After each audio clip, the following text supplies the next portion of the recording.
Namaste, good afternoon. Take two.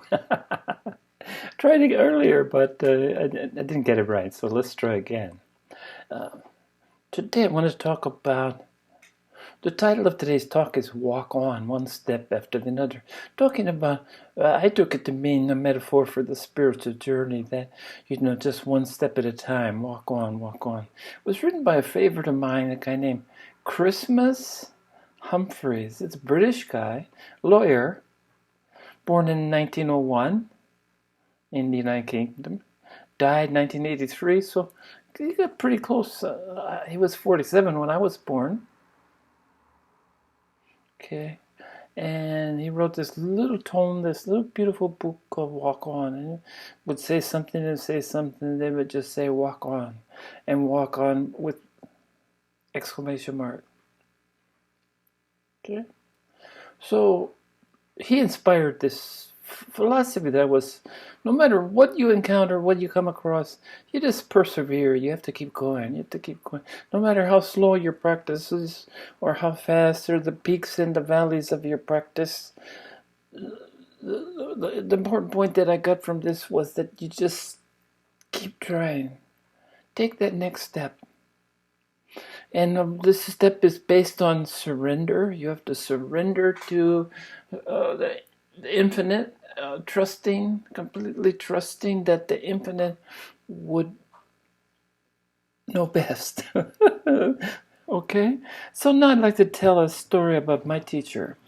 At that time, this was probably I don't want to figure out the years. Anyway, 8 years ago or so. 2013. There you go. Early 2013. Anyway, to be able to go into his lecture hall where he had thousands of, 2,000 to 5,000 people sitting in meditation, but you had to achieve a certain, you had to be invited to come inside, okay? And there's a process. And the process was, you sit in the class and you listen to people talk, and it was all in Chinese. So there was no process for me because I was a unique problem for this organization, for my teacher's organization, because I was not Chinese. I didn't speak Chinese. And I was among the first. Okay. But people vouched for me, people that knew me, people that introduced, vouched for me to their teachers, because there's a strict hierarchy. Teacher, number one, and a myriad, an umbrella of teachers. And so my contacts would tell their teacher, who would tell their teacher, who would tell their teacher, and it eventually got to number one, and she agreed to talk to me. And again, no English, I have very little. I think she's a little tricky, She understood more than she would let on. And that's not a bad philosophy. I learned that it served me well. Play dumb. Anyway, she wasn't playing dumb, but I knew there was a lack of confidence in speaking, but the understanding was definitely there. So it was through a series of, I always have a translator, through a series of translators, she asked me to please explain what Zen meant to me. And without missing a beat, without ever having it previously articulated, it's not something that was right at the tip of my tongue, but it just spilled out. Zen is the quickest way home. And what is home? Home is all there ever was and all there is. Okay, so this was my ticket to... She went out of that room like a shot. And before I even blinked, the next thing I knew, it was sitting with the teacher, the man himself, in a small room. In fact, the same room. He just came out of from another door, and as she had exited to find him, to tell him, and immediately was granted audience.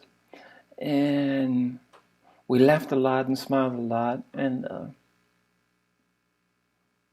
he told me from this very first meeting, he says, "You're innocent and pure, and I love that about you because you're obviously not a young man anymore." I was 63, I guess.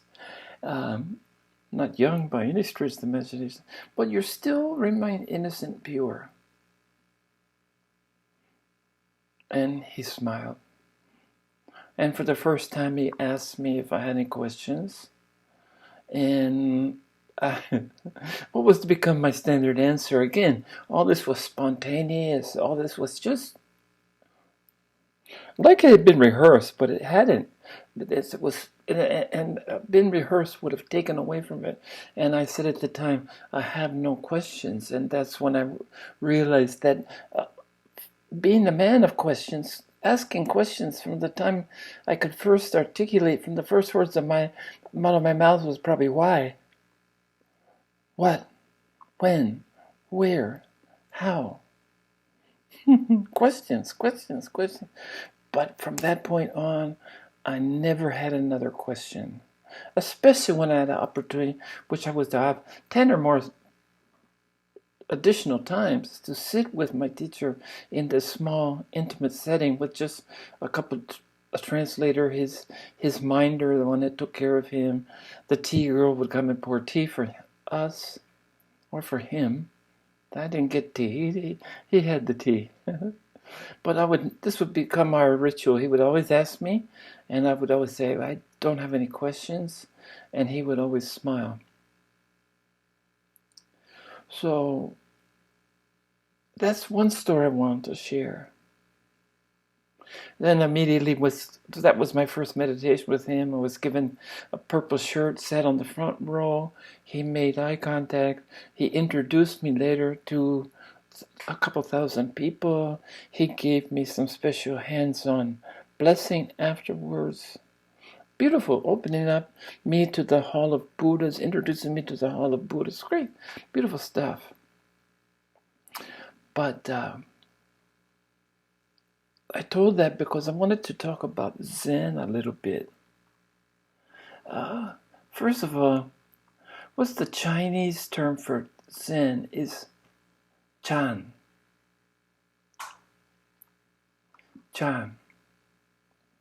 And it came to China through Bodhidharma, Dhammo as they called him, the 28th patriarch, left in the lineage, Indian lineage, journeyed through into southern China and became the first patriarch. Dhammo, or Bodhidharma, became the first patriarch, in the first Chinese patriarch. And there's only 6. I have to check that. I think there was only 6, because it was the 6th patriarch that resonated with me so much. But anyway, I'll do a little research. And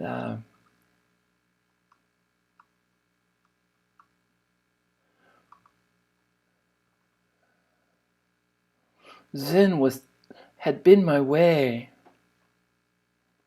continued to be my way. That I walked into my only teacher that I've ever had is this teacher that I had at 63.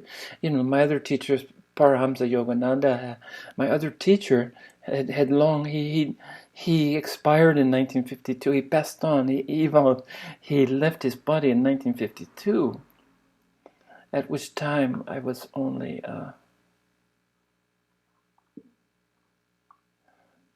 4 years old. So this was my first teacher, and it happened to be in the tradition. There's no accidents. It's been in the tradition that I've been studying for many years, and I continued to study because there was no conflict between my Rinzai Zen, my Zazen training and background and teachings, and what my teacher was teaching. It was just continuation. It was all in Chinese, so it was unencumbered, because words can be limiting, and when you're listening to words in another language, you're left to your own devices. I would sit and listen to him in the lecture hall, and I would be in my own devices, and I think this was a benefit. definitely a benefit for me that I didn't get bogged down in verbiage, in the words, just in the spirit.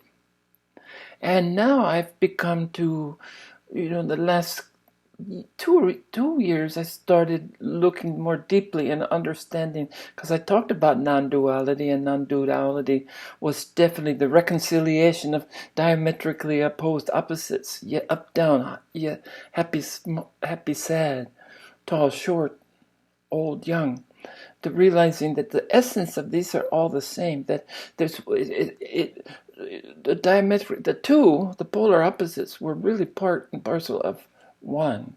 And I got into non-dualism, Advaita Vedanta, deeper. And one of the things that they say that I want to put here is, they say Sat Chit Ananda. This is their expression to encapsulate, to express in words, even though they're Sanskrit words, the ultimate being of existence, of awareness, this awareness that permeates us all and all is made up of. And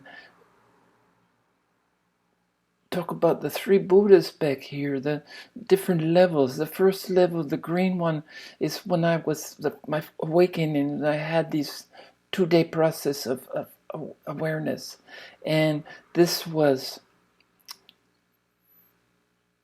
existence. And then the middle one was consciousness, and the golden one, the last one, which was last year, was bliss. So it's existence of existence, level 1, existence of consciousness, number 2, and existence of bliss. These were the three stages of my awareness, the 3 stages of my awakening. And it's called the Trikaya in Sanskrit.